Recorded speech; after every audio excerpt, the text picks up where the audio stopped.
Ada kiriman artikel dari Aksyarifat. Saya bacakan sebagian di Instagramnya The Blurry Universe.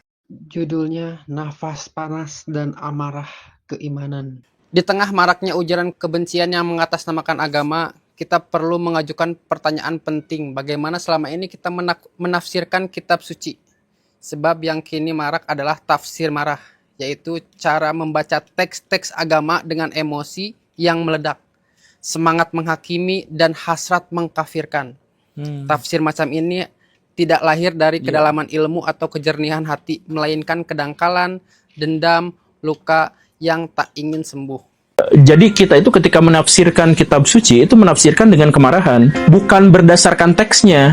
Saya tuh mempelajari semua kitab suci yang bisa saya akses. Jadi saya belajar kitab-kitab Buddhis, saya belajar kitab-kitab Hindu dan lain sebagainya. Itu saya tuh banyak, dan Alkitab secara khusus itu saya baca juga, dan cukup sering saya baca.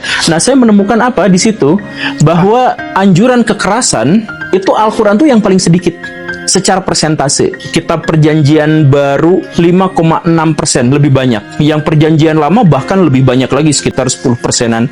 Dan bahkan misalkan yang kitab-kitab Hindu, diantaranya Mahabharata, itu juga kan banyak sebenarnya dorongan kekerasan. Tapi di antara semua itu, yang bikin masalah itu selalu kaum muslimin. Jadi coba kalau misalkan orang Hindu dengan orang Buddha disatuin tuh akrab, mereka tuh sekarang tuh ya di India tuh apet gitu. Orang Kristen dengan orang Buddha tuh apet, akrab, biasa aja. Orang Yahudi dengan orang Kristen baikan aja. Tapi kalau misalkan orang Islam dengan Yahudi perang, orang Islam dengan Buddhis misalkan di Myanmar perang. Ya ini yang jadi masalah. Nah, kenapa bisa seperti itu? Karena kaum muslimin itu pemarah. Dan kenapa kaum muslimin itu pemarah? Karena ngambil penafsiran-penafsiran marah. Sama persis kayak yang penulis tadi sampaikan itu, bahwa kita tuh menafsirkan dengan penafsiran yang marah. Itu muncul karena kebodohan, yes. Karena sempit, perspektif yang sempit dalam melihat sesuatu.